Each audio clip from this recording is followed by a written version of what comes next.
Welcome to my channel. आज हम पढ़ेंगे principle of equipartition of energy. Law of equipartition of energy states that total energy of a molecule is divided equally among the different degree of freedom. Law of equipartition of energy ये कहता है कि एक molecule उसका different degree of freedom पे equally divide हो रहा होगा। इधर डिग्री ऑफ फ्रीडम क्या है? Here degree of freedom refers to the number of independent square term or term involving square of coordinate axis, that is x, y, z axis. Simple में ये कह सकते हैं कि उस डिग्री ऑफ फ्रीडम ये होगा एक मॉलिक्यूल उसका इंडिपेंडेंट कोऑर्डिनेट पे और इंडिपेंडेंट डायरेक्शन जहाँ वो मूव कर सकता है, जैसे कि एक्स एक्सिस पे, वाई एक्सिस पे और जेड एक्सिस पे। तो हम ये कहेंगे कि उस एक मॉलिक्यूल के टोटल एनर्जी हर डायरेक्शन में या फिर उसका हर इंडिपेंडेंट कोऑर्डिनेट जैसे कि एक्स, वाई और जेड एक्सिस पे इक्वल ही रहेगा। नेक्स्ट हम कंसिडर करेंगे एक मॉलिक्यूल जिसका एवरेज वेलोसिटी होगा c bar at a given temperature and उसका मॉलिक्यूलर मास होगा m। देन उसका average kinetic energy per molecule हो जाएगा E बार के, जो कि है half M C bar square और 3/2 RT इक्वल टू 3/2 KT। हमें पता है एवरेज वेलोसिटी c बार, तो एवरेज वेलोसिटी c बार को हम रिजर्व करेंगे x एक्सिस के अलॉन्ग, y एक्सिस के अलॉन्ग और z एक्सिस के अलॉन्ग। तो x एक्सिस के अलॉन्ग ये रिजर्व होके क्या हो जाएगा c x बार, y एक्सिस के अलॉन्ग हो जाएगा c y बार, जेड एक्सिस के अलग हो जाएगा सी जेड बार। क्योंकि रिजर्व किए थे हम, तो उसका जब वेक्टर सम निकालेंगे तो ये हो जाएगा C bar square equal to C X square plus C bar Y square plus C bar Z square. इधर C X bar, C Y bar, C Z bar component है एवरेज वेलोसिटी का C बार, तो उसका average velocity हुआ तो ये तीनों के अलोंग हमने रिजर्व किया था, तो इसका एक एक कंपोनेंट हो गया।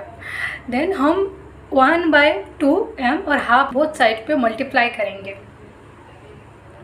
तो जब हाफ m इधर मल्टीप्लाई होगा तो ये हो जाएगा half M C bar square, और इधर तीनों में मल्टीप्लाई हो जाएगा तो half M C X bar square plus half M C Y bar square plus half M C Z bar square. तो ये term half M C bar square को हमने इधर देखा था, ये एवरेज काइनेटिक एनर्जी है और ई बार के है। हम इसे ऐसे लिख सकते हैं कि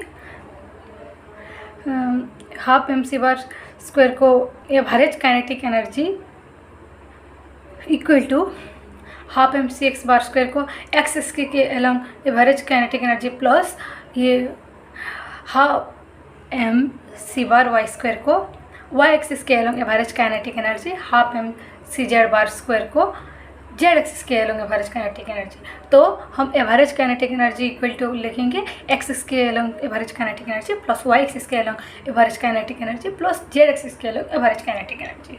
since the motion of gas molecule are random so there is no directional preference. Gas molecule हर डायरेक्शन में मूव कर रहा होगा, ना कि वो एक डायरेक्शन में ज़्यादा मूव करेगा और ना कि एक डायरेक्शन में कम।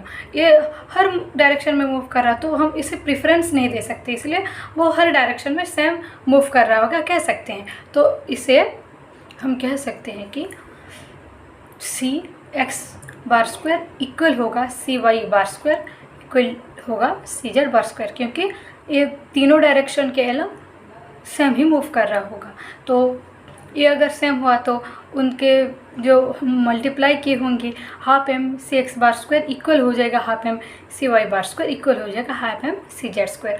और ये टर्म है एवरेज काइनेटिक एनर्जी के, तो इन्हें हम एवरेज काइनेटिक एनर्जी के टर्म में लिखेंगे। तो ये काइनेटिक एनर्जी एक्स एक्सिस के अलॉन्ग इक्वल हो जाएगा average kinetic energy Y axis के अलॉन्ग इक्वल हो जाएगा average kinetic energy Z axis के along. Then it concludes that average translational kinetic energy of a molecule is the sum of their components along 3 axes and therefore components are equal to each other or contribute same energy of total energy. और इससे हमें ये conclusion मिलेगा कि एक molecule का average translational kinetic energy उसका तीनों कंपोनेंट के एलोंग के एनर्जी के सम हो जाएगा, जहाँ तीनों कंपोनेंट्स में उसका एनर्जी सेम ही होगा और वो तीनों कंपोनेंट में सेम एनर्जी कंट्रीब्यूट कर रहे होंगे। Energy associated with each degree of freedom is half kT, where the total kinetic energy of a molecule is 3/2 kT। Energy equal to half kT भी होता है, तो हम ईच डिग्री ऑफ फ्रीडम पे उसका एनर्जी क्या होगा, हाफ kT होगा। तो जब हम टोटल काइनेटिक एनर्जी निकालेंगे तो इसका हर एक डिग्री ऑफ फ्रीडम के टोटल निकालेंगे। एक डिग्री ऑफ फ्रीडम पे हाफ kT हुआ तो तीनों एक्सिस के एलोंग और 3 डिग्री ऑफ फ्रीडम पे हो जाएगा वो 3/2 kT।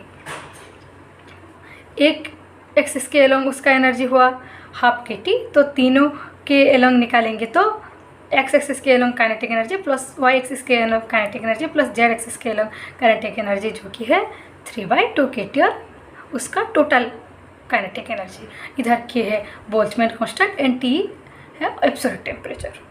Thank you.